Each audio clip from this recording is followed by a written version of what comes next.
on this computer. All right. Admit.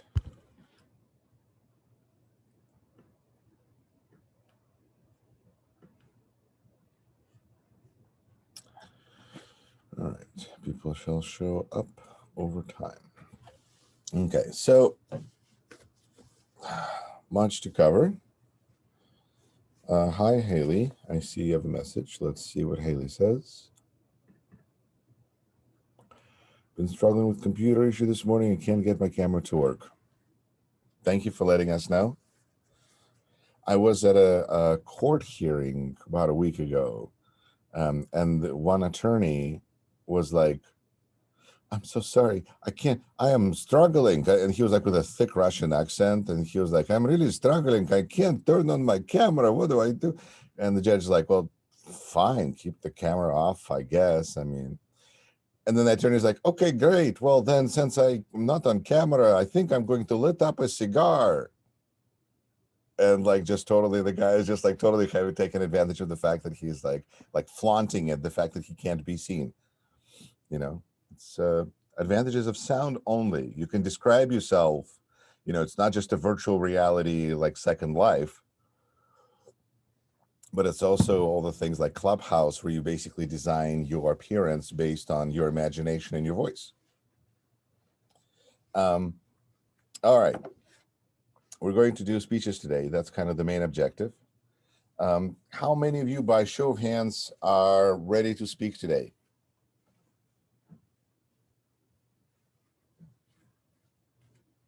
Mhm. Interesting development, not necessarily what I expected, because in other classes they were basically ready to go. Granted, you have a similar pattern in the sense that there are fewer of you here today because it is a speech day. It's like there's a message in there. All right. Anyway, by the way, life hack number whatever. One of the things I learned in politics is that if you're going to be wearing a shirt, then you always want to roll up your sleeves because it looks like you're getting ready to do business. You mean business. So roll up your sleeves. I was like, okay. So I'm trying to learn because, why not? Again, connection between literal and, and mental. We have coffee, which may seem may make a speaker seem like a warm person because it is a warm beverage. Consider those kinds of the words, how we translate, see people. This has been actually a fairly late morning for me in comparison with yesterday, when I was invited to appear on Russian television to speak about Meghan Markle, which I found to be somewhat unusual. Only, I was like, why? But I think the best reason I can figure out is that I was doing a news stream on my YouTube channel, and I was talking about news, and there was a story saying that Meghan Markle might be interested in running for president of the United States. And I was like, well, that's pretty goofy. I mean, like, raise your hand if you're ready to vote for Meghan Markle. I see no hands. Where are hands? What's going on? I Anyway, feel like people are just taking advantage now that they just think like anyone can. I mean, yeah, anyone can run for president, but I feel like they're just not taking it very seriously and they're just taking advantage of it. so that's a really interesting point, because if you see a group of people that are willing to have somebody run without any experience, that means they're kind of not taking the job very seriously. It's like, hey, anybody could be a surgeon. You may not be taking this very seriously. Okay, very good point. And and they were filming, because they film so they could cut, and make it look as pretty as they want for their propaganda purposes. And so I always decide, like, do I want to do this? Do I not want to do this? What am I, is this? And I was like, okay, this is a new program I haven't been on before. And it's a topic that is just like, what are they going to do with this? And I haven't seen the program, but I noticed that they gave me, out of an hour, they gave me 3 minutes. And I was like one of 1.5 people that was kind of in support of Meghan Markle, because, like, it seems like a Disney kind of story. A princess falls in, I'm sorry, a girl falls in love with a prince. Prince marries a girl. They're so happy together. They run into problems with the prince's family. They run away. Happy end. Everybody lives happily ever after. Like, no, is that not Disney? Um, anyway, and I was just so surprised how Russians were just like, oh, British monarchy, the great British queen. I was like, what is going on? Why are you like, I said in America, we believe in change of power, and also running for president is being opposed to the crown. We haven't seen it in like 200 years. So it's kind of an old kind of election issue. I'm against the British crown. Um, so it was an interesting 3 minutes and like hour and a half when I was sitting like going, any minute now. But I asked the students, and I don't get to ask you because this already happened. But those that I saw on Tuesday, because it was Wednesday morning, and those that I saw on Tuesday, I was like, guys, do you care about this? Is this an issue for anybody? And people were like I would say 90% of students are like, I don't care. And the 10 to 20% that either care or at least dare to voice their opinion were mostly in support of Megan, but there was somebody who was like, well, she shouldn't be taking mess out of the family. I was like, or out of the castle. Keep the mess in the castle. So there were people like that. And then the last person was like, maybe they should, the student said maybe they should pay more attention to Prince Andrew instead of Meghan Markle, because the level of concern there is kind of different. I was like, oh, and so I mentioned that to them as well on Russian TV, which was kind of nice. I was like, let's see if they cut that out, but whatever. That's how I have fun. And then 4 hours later, I was in Kiev, which is Ukraine, talking to them about what America wants Ukraine to do. My life. Because we're like involved with Ukraine now. We're like been trying to be blackmailed by them, and then they had their own opinions about it. And now we have a new president who's been to Ukraine a bunch of times and like cares about that place, and they just have to do the right thing. Doing the right thing is really hard. So good luck. Okay. Like for instance, you guys were supposed to be all ready to give speeches today, I think. Did I mistake something? But I think that was today was the speech day. Right, right. Okay, so here's the situation as far as I am understanding this. We don't have class next week because it's like spring break. Whether that means that you are now allowed to leave your room or not, I don't know. I'm just joking, but it's COVID jokes. Too soon, huh? But yeah, so we have spring break. So we're not going to have a class, and that means we're going to have to continue with the class and the speeches and the midterm and the persuasive everything. Now we're going to have stuff coming up like boom, boom, boom, boom, boom, boom, boom. So please consider being prepared and on the ball, because I'm willing to regrade things. I'm willing to like give you second chances, but you got to like do the work. So let's see, what else should I mention? I really wouldn't mind hearing some speeches today if that is possible. But if you guys are like not ready, then I'll have other things at least to fill up the time. So let's see who's ready to go, because no, what am I saying? I'm saying that I would rather listen to speeches than doing anything else. So if you can go today, go. Now, important thing for those that are going to speak, sources, please cite your sources. There are some points allotted for this, and that is like one thing that I'm seeing most people pretty consistently miss. And that's kind of important because not only is it part of assignment, but it's also part of our credibility. Because if we can say where we got the information, whatever the information, that it's important. Okay, we talked about this, this. Okay, Chris, all right, okay.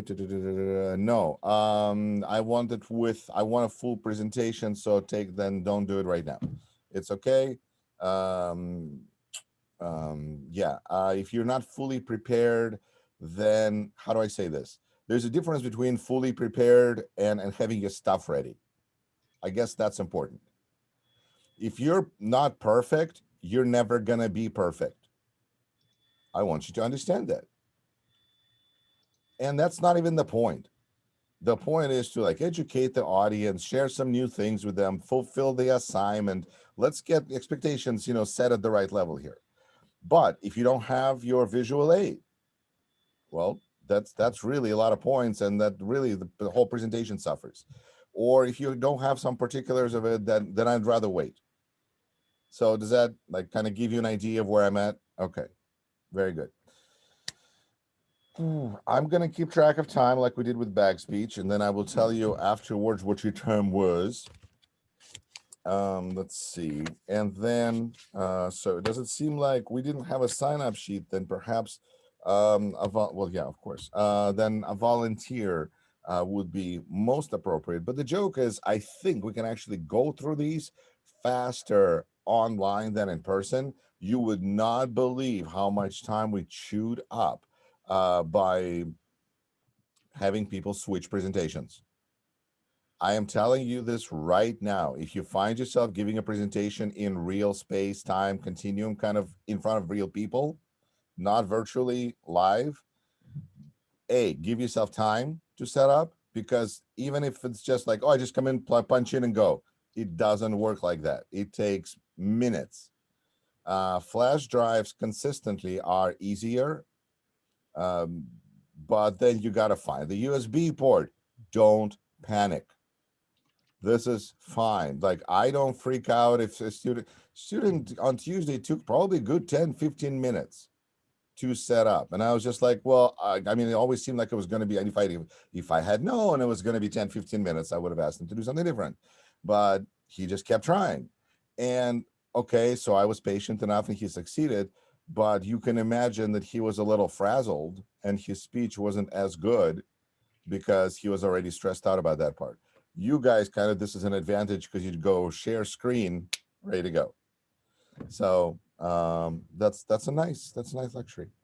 Okay, and of course everybody else will give speaker some feedback, because that is a very useful thing to do in public speaking.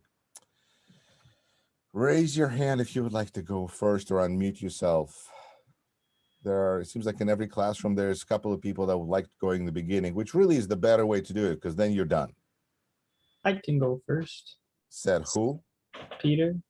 Peter. All right, very good. Okay, then you may share. No, you may not share your screen. Ha ha ha! I need to make you host. Now, just because if I remember, if we keep doing speeches, the last person doing speech, remember to throw the host function back to me, because I had a class a few weeks ago where they were like done. So the person who gave the speech last left, and they never stopped being host. So the whole thing just ended. So just keeping that in mind, like, make me the host again. Okay, Peter, you're in charge. I'm going to mute my time. We talked about this, but again, it is important to remind. So I'm glad to remind people, between 4 and 6 minutes, you have plus minus 30 seconds of fudge factor. Any other questions? I'm trying to kind of go through my list. I think that's about all I need you to know.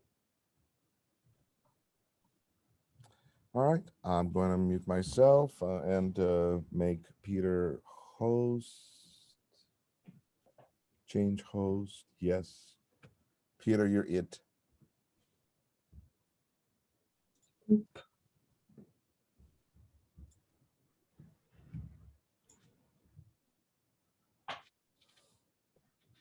Hey, can you see it?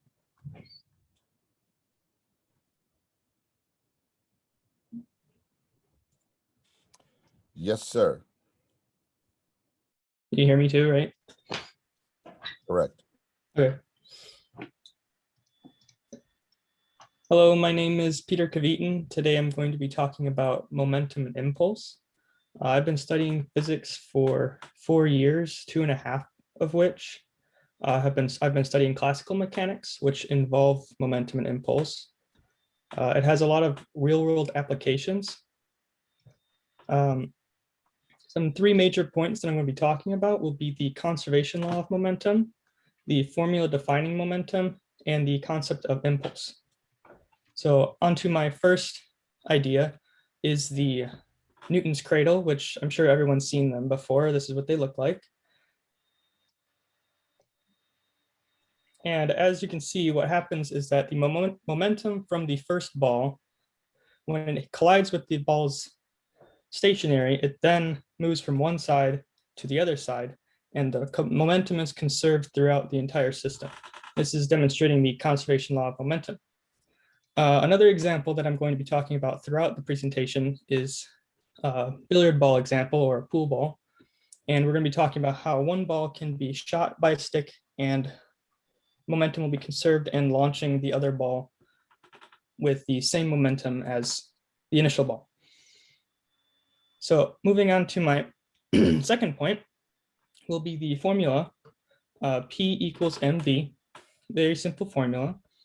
P stands for the momentum, the velocity is v, and the mass is m. So applying this to a very basic example, we're going to have two pool balls collide. And here's a little image. So we're going to have one ball moving into the other ball.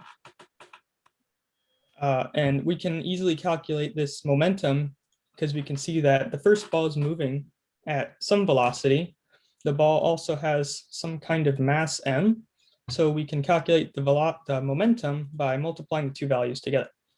So for a very simple example, we can give the mass to be 1, the velocity to be 5, and 1 times 5 is 5.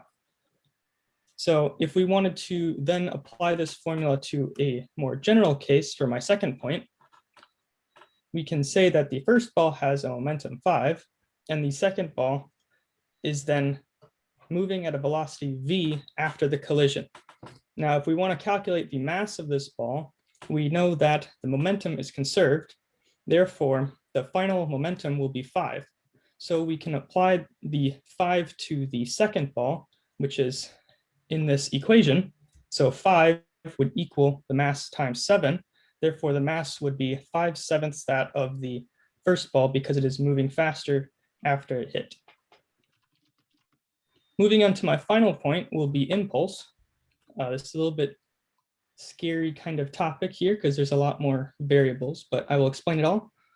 The triangle symbol is the change in, which is the final minus the initial value, and the change in momentum is represented as impulse. And this is essentially saying that if you apply a force for a longer period of time, the object being applied by that force will then accelerate to a faster speed.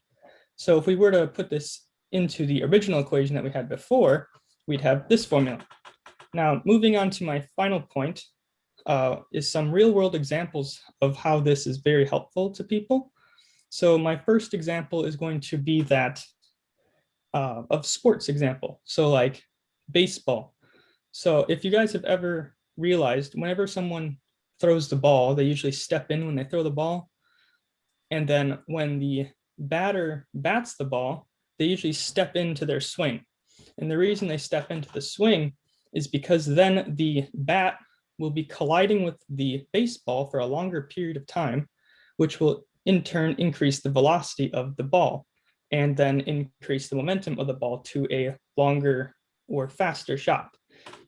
And applying this to the billiard ball example, if you were to step into your shot before the cue ball, so when you hit the cue ball for the first time and then hit it with the stick and step into the stick while you like hit the ball, you'll have the ball will then have a higher momentum and it'll have more force when you break the balls at the start of the game.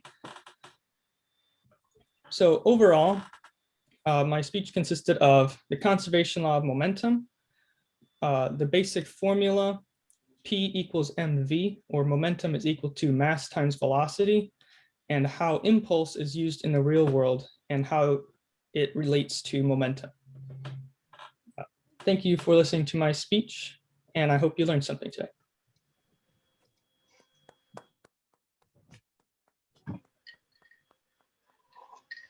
Thank you very much, Peter. Peter's time is 5 minutes and 12 seconds.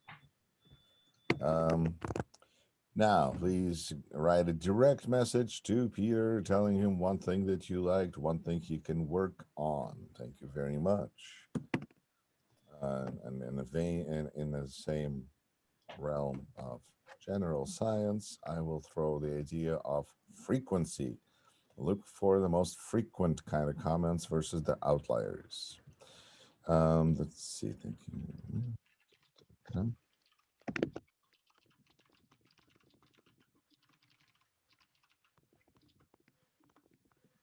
Okay, who would like to go next?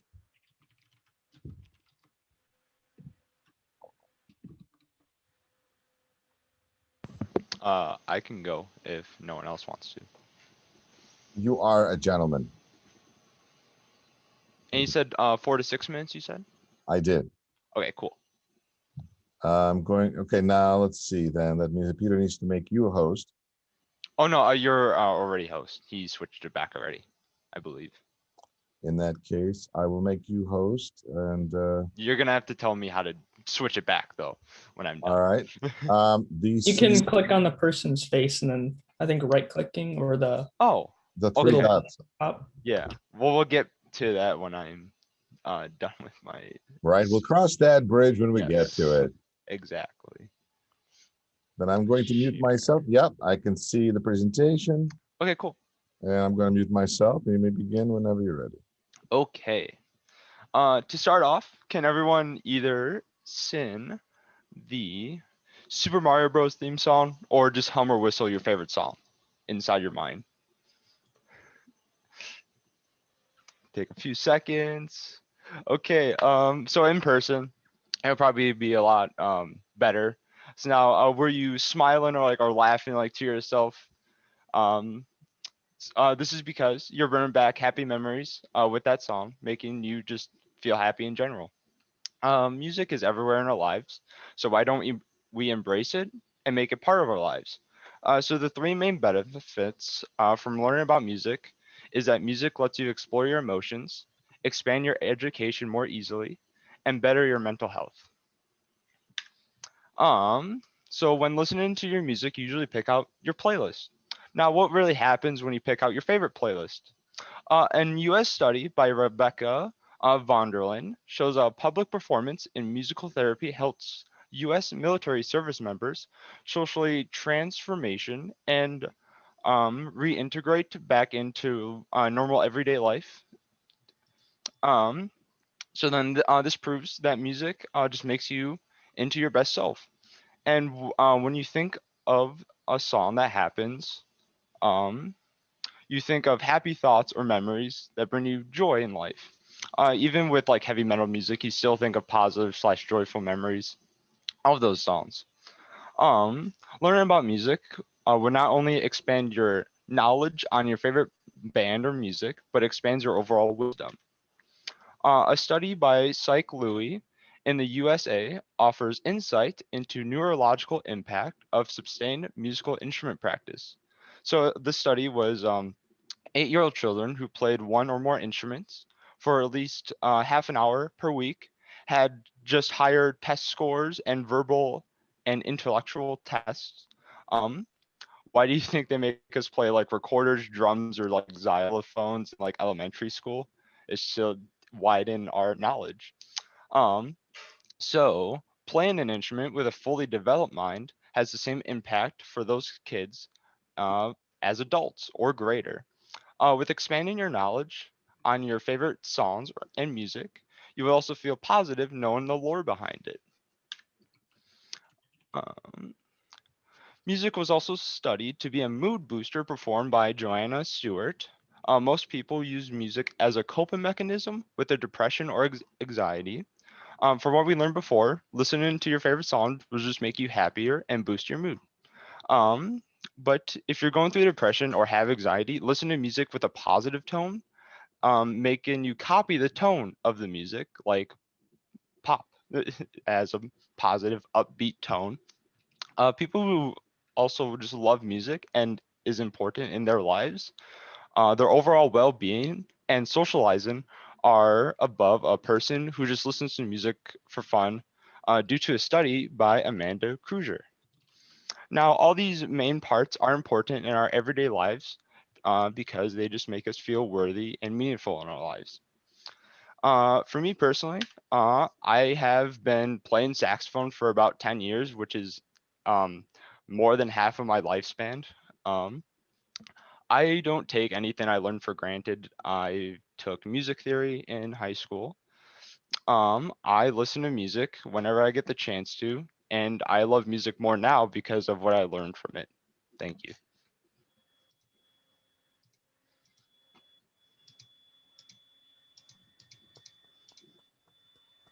Thank you, Derek. Okay, and then right click. Let's see. Wait, Peter, what did you say? You said right click on their name?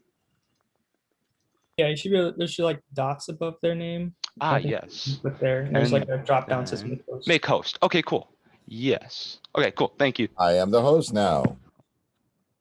Thank you. Feels like a party. Okay. I am the host. Okay, who would like to go next? Unmute thyself. I can go. Awesome. Sydney, is that you? Yeah. Awesome. Let me make you a host. Now it's your party.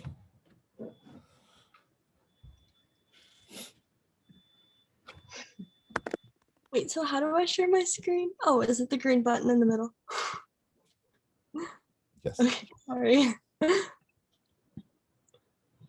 And everybody make sure to send feedback to Derek and make sure to send feedback to Peter so that they know how they did. One second, my computer's being very weird. If someone wants to go before me, they can, because I didn't realize it. Fair enough. Do we have somebody else who would like to go next? Or I would hope we have somebody else who would like to go next. Who would like to go next?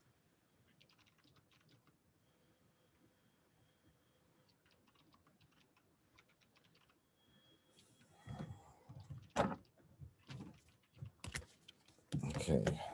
Let me then just do a general assessment here. Maybe like this. Okay, that's everyone.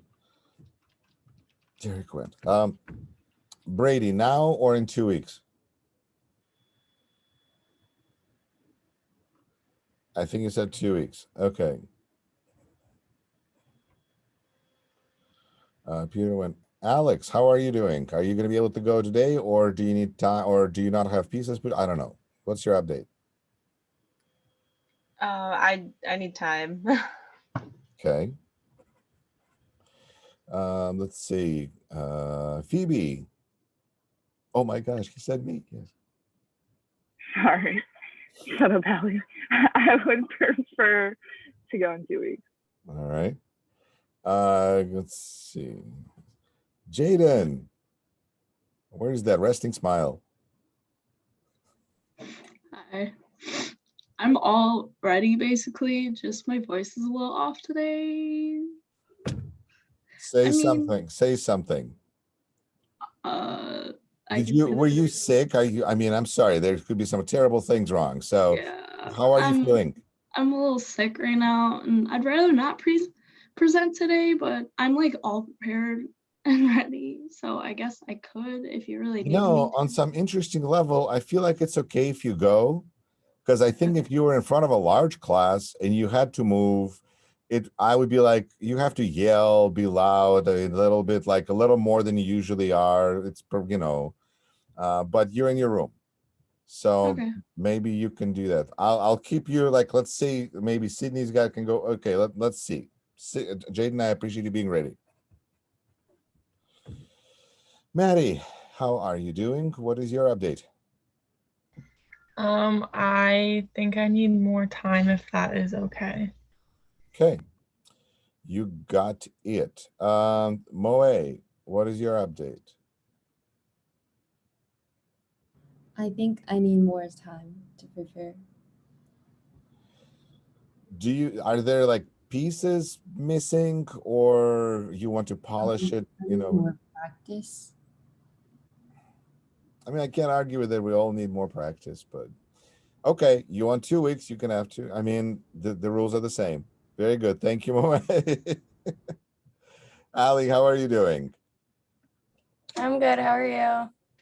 I am so good. I'm just trying to figure out what's going on in this class, you know? Like, are Yeah. you going to be able to present today, or do you need 2 weeks? Can I have 2 weeks, please? It's been a crazy week for me. All right. Maybe if you were running a little bit less, you would have a little more time to practice. Okay. Anyway, just saying the obvious, you know. Okay, thank you very much, Ali. Larissa, you're sitting like in a darkness there. Hi. How are you doing? Could I go oh, I'm good, but could I do the 2 weeks as well? You may. Thank you very much. Mr. Dan, how are you doing? I'll live unless I die first. So yeah, I can go today. I'm good. Thank you, Dan. Very good. And Nathan, how's it going with you, sir? I guess it's okay. After hearing the speeches, I feel like I need to just do another read. Like, I do not feel confident in giving it today because I think I'm taking too big a burden. I think I need to just simplify. I'm sorry about this. That's perfectly okay. Just tell me that you're going to be more confident in 2 weeks. Can you say that? Yes, sir. Can you say that? Like literally say those words. I will be more confident. I will be more confident in 2 weeks. Yes. All right. Sounds good. Thank you, Nathan. And Haley, is your microphone working? Well, if your camera is not working, you can't present, but at least speak. Yeah, I'm ready. I just like let my brother use my computer, and now like I don't know what's happening to it. Throwing your brother under the bus. Okay, very good. Yeah. Okay. Is that like a permanent condition? You know, like what's the status on the screen? I don't know. I think I just need to like reset it to factory settings and it'll be fine, but like that's pretty major. Yeah, I don't know. I'm just gonna call Apple support later and they could probably help me. So I had Okay. camera So issues. you're not presenting today is what I'm hearing because you can't. Yeah. Can you just restart? What was that? Can you actually just restart the computer and log back into the meeting to see what happens? I can try. I mean, that's the first, unplug, plug back in. Okay. So why don't you do that? And then we have Sydney, we have Dan, and I think that's all that was interested in. Oh, and possibly Jaden. Okay, fantastic. I think we're going to have a few nice speeches. So Sydney, are you feeling like you're able to go? You got the technology straightened out? I think so. Okay, let me make you host. Okay.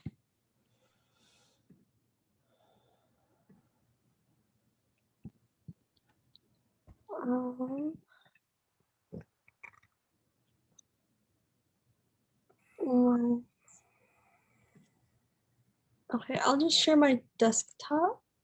Mm-hmm. I mean, that's one option.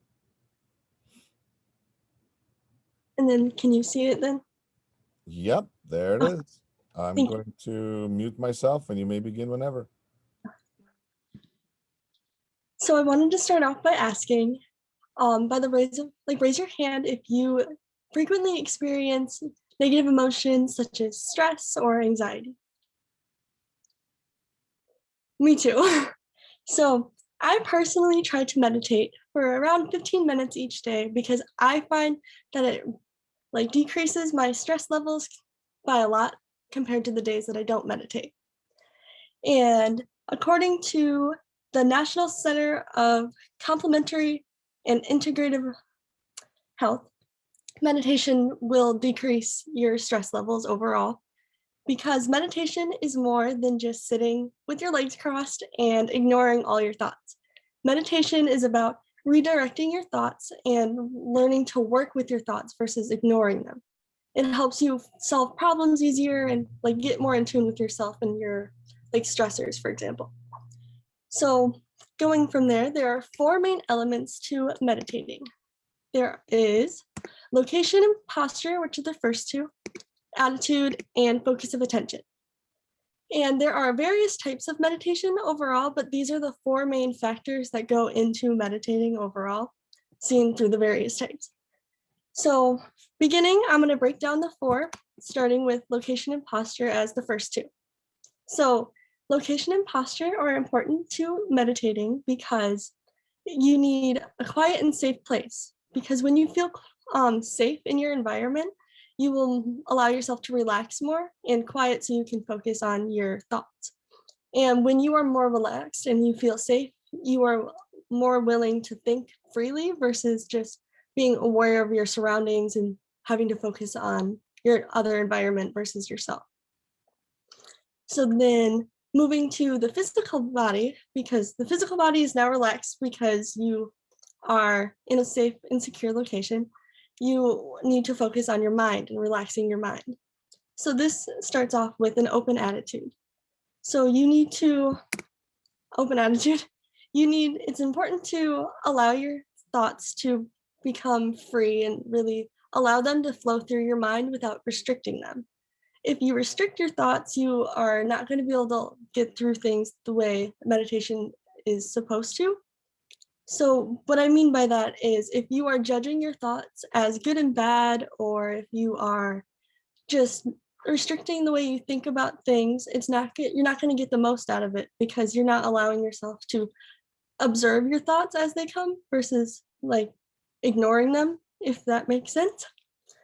Because your thoughts cannot be good or bad. It's more of just allowing yourself to think through them versus judging them. So now that the mental and physical body is relaxed, it goes to your focus of attention. So when meditating, there are multiple things you can focus on. You can focus on your breathing, mantras, which is a word or a phrase repeated in the head, or affirmations. So first thing is when you focus on your breathing, you can focus on the depth of your breathing, the pace of your breathing, or like you can work on cycles of breathing. So it's like you inhale and then you exhale within a certain time. And this helps you get more in tune with your body. It helps you relax, helps you feel comfortable. And then with mantras or affirmations, it's a word or phrase that helps you, like it can be like, I am beautiful is one that's I feel like very common in our society as people try to push. So if you focus on this key word or phrase, it helps you feel better about yourself or helps you de-stress because it can help you think through things better. And then you can also focus on like tensions. So if you feel tensions in your shoulders or like where you carry stress, you can focus on those parts of your body and to like relax them to help you feel overall relaxed. And then you can do body scans as well to help you release those tensions. And then, so completing the steps of these 4 or 3 crucial steps of meditating, it allows you to get more in tune with your body and to allow you to think through your thoughts versus ignoring them, ultimately decreasing your stress levels and just overall relaxing yourself. And I find this very helpful for students, at least, because we experience lots of stress. So it helps you calm down, relax, and get more in tune with yourself. So overall, the 4 main elements are crucial to meditating. Sorry. And then I want to end with this quote by Buddha. It says, "Meditation brings wisdom. Lack of meditation leaves ignorance. Know what leads you forward and what holds you back, and choose the path that leads you to wisdom." Thank you.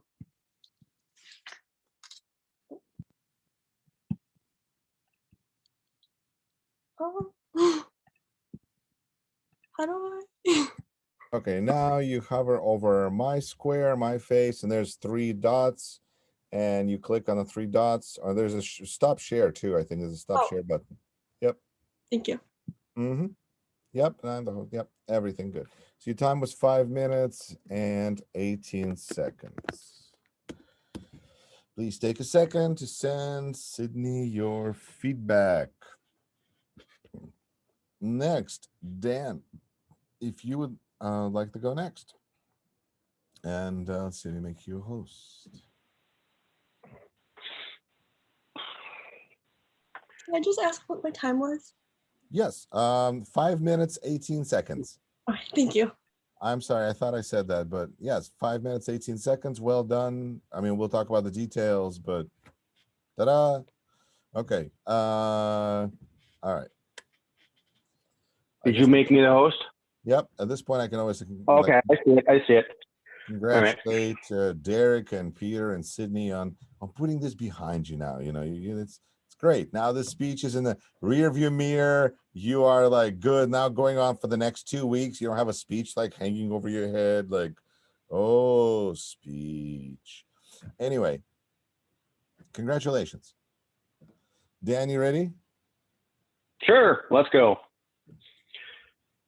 Good morning, everybody. I want to start off by basically asking a question. With a show of hands, how many of you have been commercialized camping before? All right. And how many of you have been wilderness camping before? All right. Well, my subject that I'm going to be talking about is the Boundary Waters canoe area. I need to, hold on, I need to present my screen first. Where is the share on this?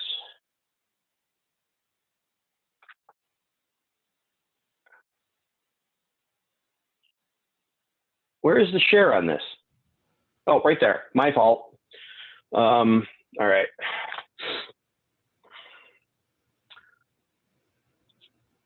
Do you see my screen?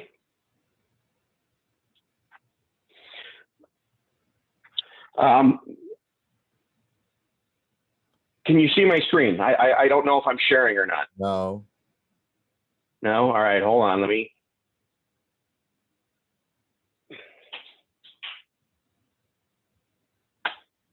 All right, am I now? Yep, the whole desktop. All right. My apologies for my technical, what I wanted to talk about is the Boundary Waters canoe area. The Boundary Waters canoe area is nothing more than a million acres and nothing but wilderness. The only way to get into these areas is basically to carry all your gear in. You got to transport and carry everything that you need to utilize in this area. Some of the things that are needed in, when you carry your gear into this place, you got to have, cooking utensils, cooking pot, stove, fuel, sleeping bags, water bottle, filtration equipment. All this equipment goes into a backpack, and basically you carry all your gear in. To get from one lake to another inside there are things that are called portages. And the portages are measured in rods. One rod is equal to about 16.5 feet. You carry your canoe and your gear from one lake to the next when you're going to these places.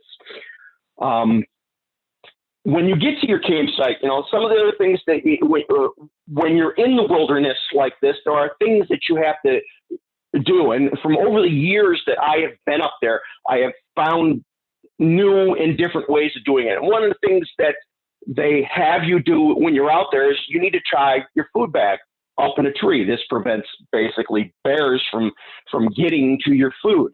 Now, over the years, I've tried different methods of doing this, and with these methods, I found better ways of doing it. Now I string a rope between 2 trees, and I tie a pulley in the middle, and then attach the food bag to the pulley in the middle and pull it up. So over the years, I've doing these things. I've learned different ways and better ways of doing things up in the Boundary Waters. Some of the other things that I've learned over the years in regards to being up there is how to pack the equipment, what needs to be brought up there. I learned from my first experience out there that if you forget something, you can't go back to the nearest store to pick something up. So you have to make sure that you have everything. My first trip out there, we forgot all our eating utensils. All we had was the cooking utensils. So the partner that I was with, we basically spent the weekend that we were out there eating with a spatula and a knife. We didn't have no silverware. You know, the reason, you know, I talk about the Boundary Waters is, like I said, it's nothing more than a million miles, or excuse me, a million acres of nothing but wilderness. It is beautiful up there. It's pristine up there. It's quiet up there. With going up into this place, one of the trips that I took up there, I took a group of 8 people up there. We went so far into this area that we never seen anybody for the entire time that we're out there. With going into this place, you can experience many things. You know, and I was speaking earlier in regards to the trips that I've done out there. One of the things that from the experience that I've been out there is my first year out there that I had out there, we misjudged a weather front. We were out in the middle of the lake in the middle of a lightning storm in a metal and aluminum canoe. We learned our lessons to stay off the lake when we see storm fronts coming through. On that same trip, one of the times that we were out in the lake, I had a bald eagle fly so close over the top of my head. If I were able to stand up in the canoe, I could have grabbed it, literally reached out of the air and grabbed that eagle from out of the air. It was that close to me. To continue, you know, I've taken many trips into into this place, and like I said, you have to carry your gear. You have to, you know, in order to get into certain places.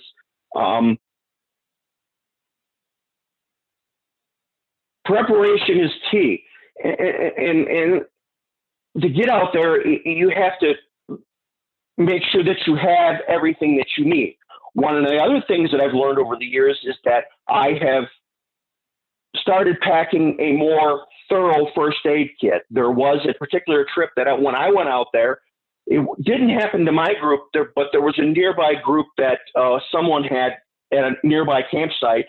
They had come over and contacted us in regards to us. Apparently one of their people had fallen and basically needed to be stitched up. Well, I was fortunate enough that I had a first aid kit that had a suture kit inside of it, and we were able to stitch that person up. And when they got back from being out in the wilderness, they went and had that checked up by a doctor. I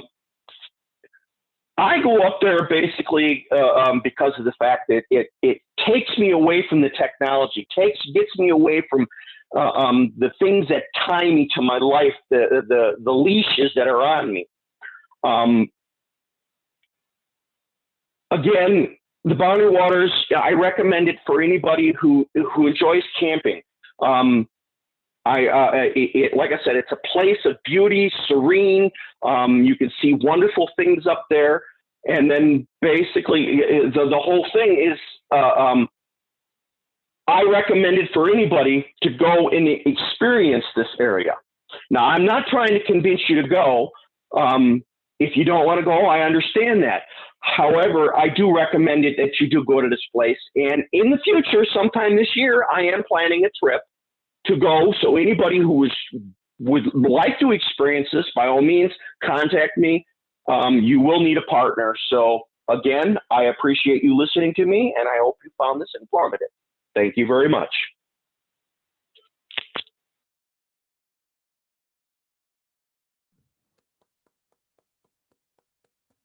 Thank you very much, Dan. Dan's time was 8 minutes and 7 seconds. Okay, and Let's see, then you can make me the host again.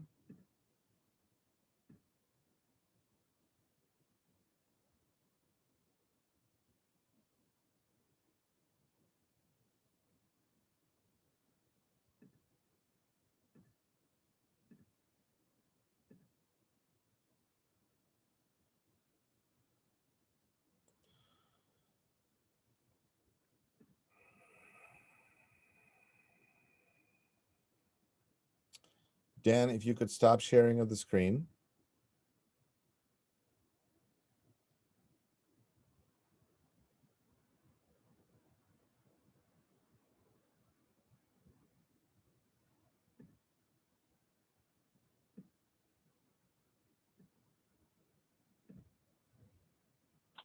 My apologies, I lost my audio.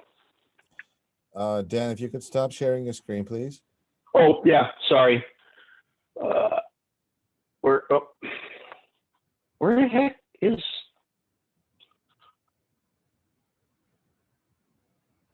Where the heck is that? Right there. Hopefully I stopped sharing. Did I? Nope, right there. There we go. Yep, there it is. So I apologize, I lost my audio. No, you ended the speech, and then who cares? Good job. Let's see. And Jaden, you know what? I'm going to leave it up to you, Jaden. It's up to you. Do you feel you'd like to go, or would you like to wait 2 weeks? I'd rather wait if that's All right. okay. It is. In that case, then let's talk about what we heard so far. Peter, what kind of feedback did you get?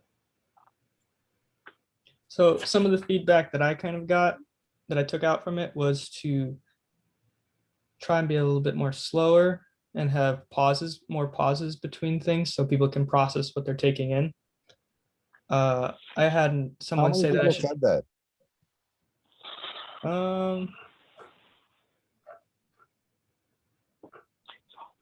I think that's a very legitimate observation. I was just curious if like one person said that, 5 or 10 or 3 or what? Let me count.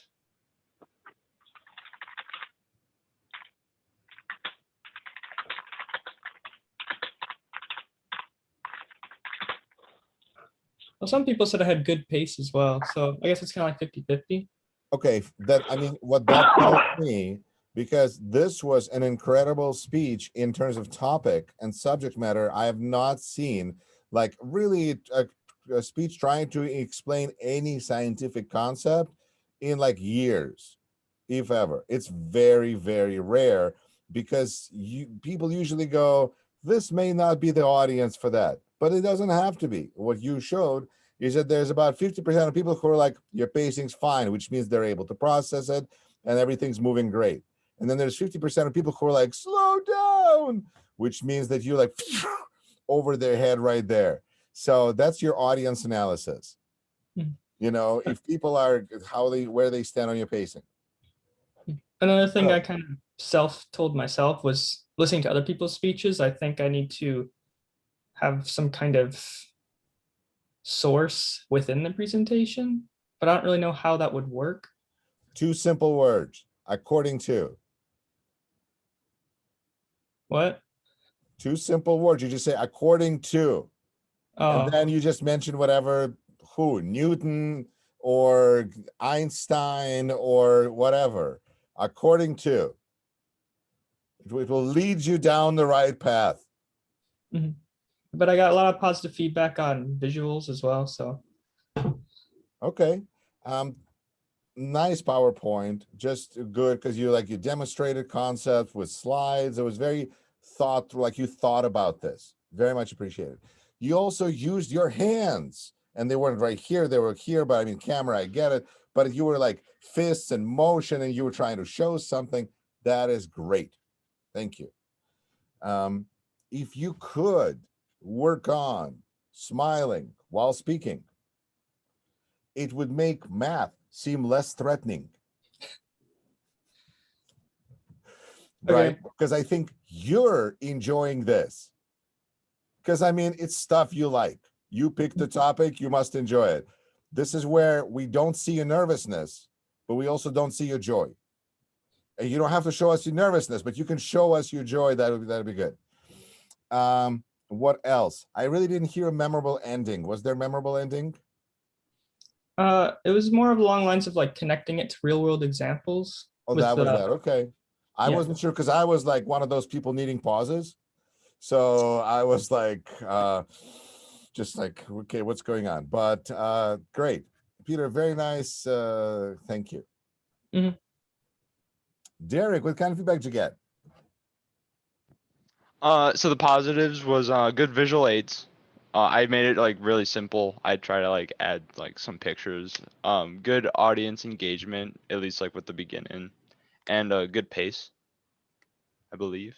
All right. And people seem that I have a really big interest in this, which I do. Negatives are those words, of course, and lip smacking. Lip smacking. Yes, I tend to do that a lot. Just yeah. I did not hear. I heard a lot of ums, like a lot of. It Yeah. made me think of a dusty sound on a saxophone where there's this, ooh, you know, and they're like, Yes. hello. Too much jazz. Too much jazz. There you go. So Yeah. there's connections. Yes. First of all, sir, this was like a persuasive speech. Oh, really? Oh, darn. Yes, there's a approach called because there's a problem cost solution, but the other one is compare advantages. And compare advantages is you should do music because blah blah blah. And in fact, in that setup, we'll talk more about this when we talk about persuasive speeches. You also have to have a counter argument, which is yes, there is a problem, because otherwise people go like, you're just one-sided, you're biased. But if you can show that you can see the other side, whatever the downside to music might be, like you might listen and crash, whatever, that would be like a counter argument. So yeah, I'm gonna have to take a couple of points off because it's just was persuasive. Okay. But good sources, great attention getter, nice highlights on PowerPoint. That some of that TED Talk stuff, it's nice to see it through in your presentations. And clearly this when words get highlighted, although man, again, here's a warning. We had several students on Tuesday who gave speeches. Clearly they watched the TED Talk and they processed it, but they had like black letters on a dark background. And I don't know exactly what they're trying to show. And they were like, this looked amazing on the screen. But there were like 2 or 3 of them. So that was confusing. But if you can get things to highlight like you did, then that's great. Oh, So- what was my time again? Can I ask? 3 minutes, 53 seconds. So you're within half a Oh. minute of the 4 minutes. So you're all good. Oh, okay. Oh, You're all okay. good. Thank you. Uh-huh. And so vocal fill, as you know about, again, I think it is just a part of your speaking pattern, which means that as you speak, be aware that when you're silent and you begin speaking, you have a tendency of making a noise first. And then you can do something about it, whatever you want to do about it. And finally, with you, sir, consider using inclusive pronouns. I think we're culturally trained to always be like, you should do this, you should do this, even though, first of all, you're talking about yourself, because music helps you on this level, and on this level, which is why you're sharing it with us, because that's why you thought of it in the first place. So first of all, that's inaccurate, to say you when you talk about yourself, but it's much better to say we. Like, we think of joyful memories. We do this. The music does this for us. And it feels like a much bigger and more inclusive kind of a theme. So again, I will say that as much as I talk about inclusive pronouns, it's 1 point out of 75. So just don't keep things in perspective, but it's a nice thing to do. So Derek, thank you very much. Sydney, what kind of feedback did you get? So positive feedback I got was people liked the PowerPoint, how it was really simple because it was focusing more on me is what I got. And people thought the topic was relatable. However, I was really nervous, so I was talking really fast and I was looking up a lot. Ooh, looking up, interesting. Okay, so there's a certain level of directness and authority that you are missing out on with your presentation. When you look aside and you're not looking at the camera, you don't seem as certain. When you have long sentences And as you're building your points, you keep going up speak, up speak, up speak, and then end. But that up speak is like 5 to 1. So try to look us in the eye, and going 2 + 2 is 4, just down. That would help you sound with more authority because you picked a wonderful topic. You're clearly an expert. It's fantastic. Let's see. You use sources. Good. Inclusive pronouns. It helps us. It doesn't help you. It helps us feel better. All of that stuff. Your camera was a little shaky. This is not a point at all. There's no like in 75 points, anything about your camera was shaky, but take it to like consider it. I don't know where your camera is sitting, but for your persuasive speech, make some adjustments. Okay. What else? Mantra affirmation is a fantastic thing. I will mention this to you, like for everybody, because my brain came up with one when I needed one. My brain is amazing this way. It does stuff primarily when I needed to, not a second earlier.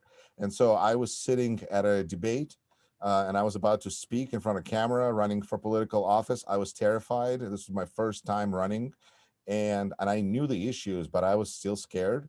And just, I mean, like I knew it. And so all of a sudden I started saying, this is a game and I'm the best. This is a game and I'm the best. And you say that 3, 5, 10 times, you're going to believe it. It's going to make you feel better. And those kinds of moments, and I did better because of it, I feel. So, I mean, I got elected. So I can, recommend you can use it either use that, or you can come up with your own that feels more natural to you. But just kind of like 5, 6 words that you can repeat over and over. It can really help both focus and take your mind off of things. It can be a wonderful thing. And Sydney, ironically, you speak about breathing. And yet, if you breathe more in your own speech, it would be better. Yeah. Because your pacing would be better. And you would seem less nervous. And you would seem more in control. So all of those things, not just 15 minutes a day, but every second. So again, you can practice this throughout the day. Also, breathing could have been a fantastic attention getter. Like everybody, take a deep breath. Like, oh, and we're like, I feel better. This feels good. Let's listen to this presentation. I'm in a better state of mind now. The same way that with Derek, we're like, Super Mario, pum, pum, pum. All right, okay, I'm in a better mood for this speech. So nice. But yeah, so it's a mix of like really wonderful topic, big expert on the topic, really just all good stuff, and a couple of things in your presentation that I think if you can address, it's going to be even better. Okay, thank you. Thank you, Sydney. And Dan, what kind of feedback did you get, sir? Well, some of the things I personally realized, and some of the people that did also noticed that the fact that it didn't flow as well as I expected it to. From that being said, yeah, I think that stepping back and going over this more before I did this would have been a better thing for me. I thought I was prepared for this. I wasn't. So with that, my flow wasn't very good. There was too many ums. Somebody had noticed. I wasn't counting. I do recall saying some of them. Other things, positive things, people felt it was very nice, very humanizing. They were interested in the area in regards to it. And like I said, everybody, I'm planning a trip this summer. If anybody's interested, you need 2 people, you're welcome to join me. Look my email up address on the Ranger and send me an email. So I'll let you know dates when I have them. But I thank everybody for the feedback. It was enlightening, and I agree with a lot of the things that some of the people said. So, and I appreciate your feedback. Thank you. Okay. What was the most common positive feedback? They liked the story. It was humanizing. The things that they show. So your stories were your highlight. Yes. Okay. And I meant to touch into more of them. during the speech, but like I said, my thought process wasn't as smooth as I thought it was going to be through discussing this. So I got sidetracked, or not sidetracked, and someone did make a comment to the fact that I did go off on a little bit of a tangent at one point. Well, I lost my train of thought through the process of how I wanted to do this from beginning to end. So was this due more to lack of preparation or more nervousness than you anticipated? Combination of both. Okay. If you practice the speech a few times, you'll be less nervous and more prepared. So it's well, true. Okay. And then again, it unfolded in a way that I didn't expect. Okay. I thought I was prepared. I wasn't. Okay. And that's a lesson in itself right there. You know, when you think you're ready for something. I think this was also one of the first speeches, that I ever recall, where the speaker had enough confidence to launch into the speech before their presentation was ready to present, to set up. Although it does happen from time to time, people start going and then like, oh yeah, where's my PowerPoint? But it is really something important to just set it up first, because it affected your time. I think that you spend more time, like you would still would have been over 6.5 minutes, but it would have been less than 8.5 minutes or whatever it was, 8 minutes, 8:07. So just kind of thinking through this step through step, but some specific feedback.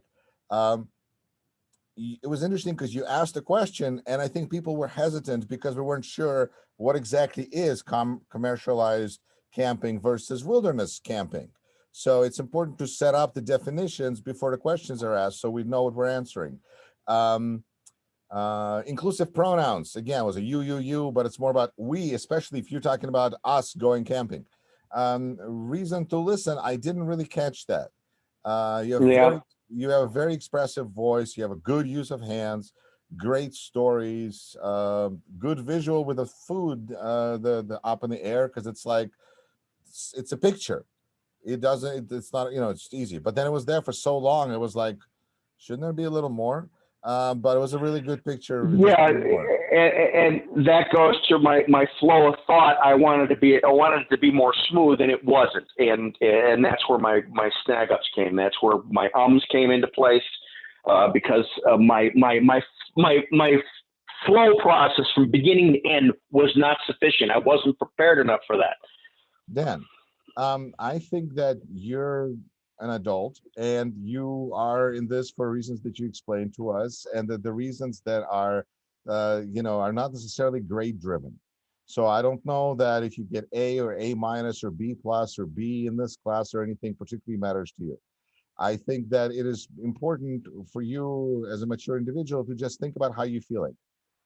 And if this is a feeling that you don't want to feel next time, you do something different. And that's, and I think it's a healthy place to be. All right. Well, you make adjustments accordingly. Right. Exactly. And I would say that in spite of all the ums, you came across as passionate and knowledgeable. And that's a really good thing for a speech. So that was really, really good. And really, whether you think you're not recommending, you really were really pushing for us to go, including even now. So you are promoting.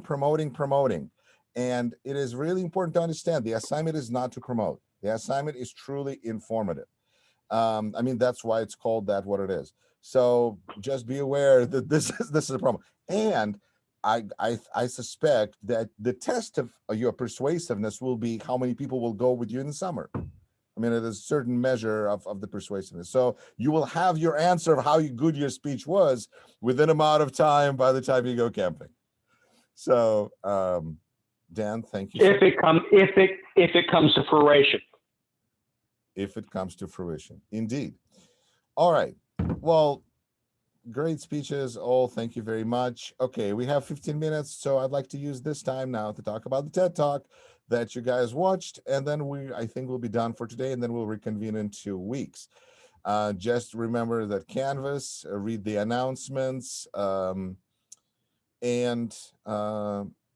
yeah, and if there's certain grades missing at this point, I would say communicate with me and let me know that if there's anything that needs to be adjusted, just communicate with me so we don't get to the end of like, oh, something happened. So just stay on top of things, you'll be in good shape. All right. The Magical Science of Storytelling? Was that what I asked you guys to watch? Good. All right.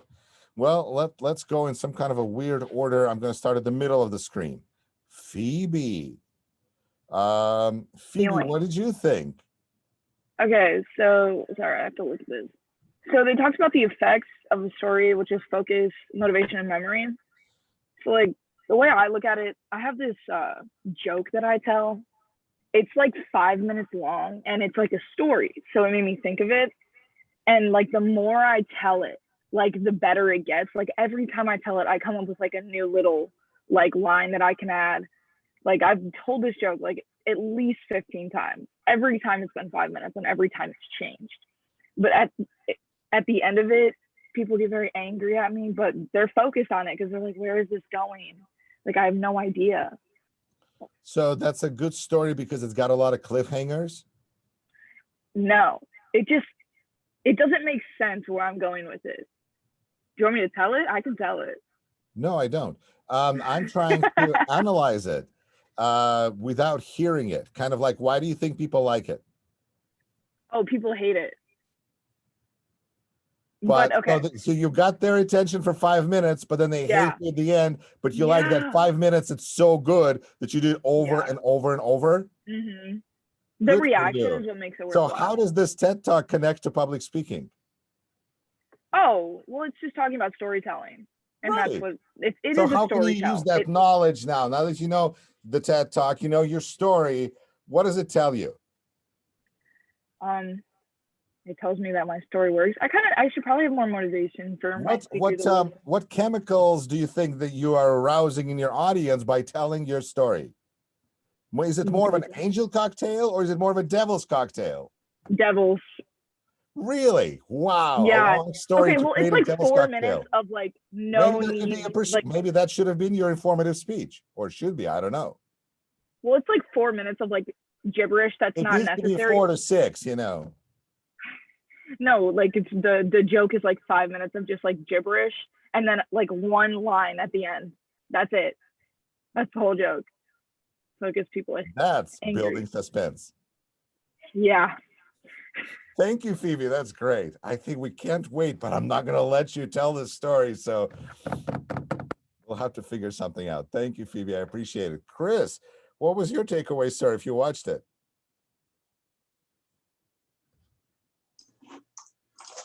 Sorry, work phone just started going off. That's how it works. So I don't know, I just found it kind of interesting on like how he kind of split up the different ways to kind of capture people's attention, like with the exciting story, the sad story, like different stories that you can use the different types of, you know, chemicals and all that to purposely like kind of capture your people, and how like all three of them kind of came into like the Angel's cocktail. Like I was just thinking about that, and like oh, kind of makes sense with like when you're trying to like tell a story or anything like that. So I don't know. It seems like it's just, hopefully there's more awareness of the impact that we have on others and the impact that others have on us. Because when we hear stories like that, those chemicals are raised in us. And then we figure out which movies we like to watch better because of the chemical combinations that it raises in us, and on and on. So yeah, like when he started going over the story of his was it the miscarriage, and then as he's telling it, I'm actually thinking like, oh wait, like he's actually purposely telling the story in a certain way and kind of like evoking a certain kind of chemical to kind of keep us enraptured. And like in the middle of it, it's like, oh, that makes sense. You know what, Chris, I'll tell you about this, that I have in every class, there are several people who bring up that particular point. They go, I felt it. Like he was trying to make me feel this, and I did. And it's interesting that for some people, that is the biggest takeaway, but not for everybody, but for some. That's great. Chris, thank you so much. I appreciate it. Alex, what'd you think? There it is. Okay. I just thought it was interesting how in the beginning where he mentioned how like how much money we pay for storytelling. And then I related it to like, so I'm trying to go into law school and stuff. So it's like in the courtroom, you're basically paying a lot of money to listen to the stories of basically what happened. I was like, wow, we really do pay a lot of money just for stories. That was my Yes, basic not to mention Hollywood. Oh yeah. But yeah, I mean, absolutely. If you're going to law school, yes, you're going to be telling a lot of stories. And sometimes you want to create pity, and sometimes you want to create anger, and sometimes you know, and it's all stories, and it's like you have a certain outcome that you're just driving it to. Thank you, Alex. That was great. Appreciate it. Dan, did you happen to watch it, sir? I think that's a no. All right, Brady, did you happen to watch it, sir? Yeah, I watched it. What'd you think? I thought it was cool, like how you can tell a certain story to get what outcome you want or the reaction you want. So like, it's like going in if with you're a trying to plan. pitch something to somebody, yeah, What? like you can manipulate their mind. Like you can manipulate their mind to get what you want. If you're like going to sell something, Okay. you can tell them a certain This is very story, important. like they're feeling this way. Right. This is very Okay. important because when you're talking about you can manipulate others, you should also be obviously aware that that means that someone can manipulate you. Mhm. Yeah. And being aware that sometimes it's not manipulation, manipulation makes it sound underhanded. But when somebody's trying to do something, they're trying to do something. It doesn't like manipulation. Manipulation means that Yeah. you're not aware of it. So I guess if you're aware of it, then they're just trying to control you. Interestingly enough, Yeah. we had a student who looked at this, and he comes from a very business-minded perspective. And he looked at it and said, I've seen this in business setting. People get shredded. Because if you come in and you try to emotionally manipulate your audience and try to do this, and it's money we're talking about, I've seen careers ruined. I was like, whoa. So there is a certain element of how is this perceived? Are you telling this to your grandma who's like, I'm feeling something? And you're like, yes, I'm connecting with grandma. This is great. Or if you're like, I'm trying to sell this car. So I mean, your causes and reasons have a lot of an impact, but yeah. Thank And you, I thought Brady. it was funny. I thought it was funny how like upset that priest looked when that lady kept laughing. He looks And yet so mad. he wasn't feeling it. I guess he wasn't feeling the No, joy. he I did don't not know. think it was funny at all. All right. Thanks, Brady. Peter, what did you think? So I'm not gonna lie, I was a little bit distracted while listening to it, but when he was going on certain storytelling, I kind of was drawn to the voice. So like I was a little bit distracted doing something, but then once I heard his voice change, I was able to like focus in on it. So it's almost like my brain was like, hey, this person's telling some kind of story, and the chemicals in my brain are just like, you should probably listen to it because it seems important, kind of thing. So I think that that's it really great invokes awareness. your emotions. I think that's a great awareness, just to what extent we are attuned to stories, like story, and then like I'm paying attention. Mhm. Cool. Thank you, Peter. I appreciate it. Sydney, what did you think? So I thought it was interesting how overall he kind of said that stories add value to physical objects, like when he showed the horse head and he bought it for 99 cents and then he sold it for like 6,000. So that kind of made me think that like it's like really important. Storytelling is really important in like advertising or like trying to sell something to someone. Yes, that is like totally what I think, because I go, oh my gosh, I hope people go, this is how we're being sold stuff. Because they're telling you, you're going to be happy. You're going to have friends if you buy this. Mhm. I want friends. I want to be happy. Or think about it in terms of social media. If you just post a picture of a horse, oh, I like Sydney. Sure, a horse. But if you're like, there's a blog post and like the story of the horse, we're like, love, love, love. Oh my gosh, let's share this. This is a story. Cool. Sydney, thank you very much. Great observations. Derek. Yeah, so what I got from it was like, I don't know, like I feel like everyone like loves to make people just like laugh in general. like with the endorphins, I believe that's the chemical that makes people laugh. And like, you know, like how you get sometimes like where you just like laugh for no reason. They call it like the giggles. Everyone just like starts laughing then. Uh-huh. I feel like, yeah. Defensive. I think it's a defense mechanism. Sure, go ahead. Oh no, I was done. Hey, don't bite me. I mean, no harm. Everything's great. Yeah.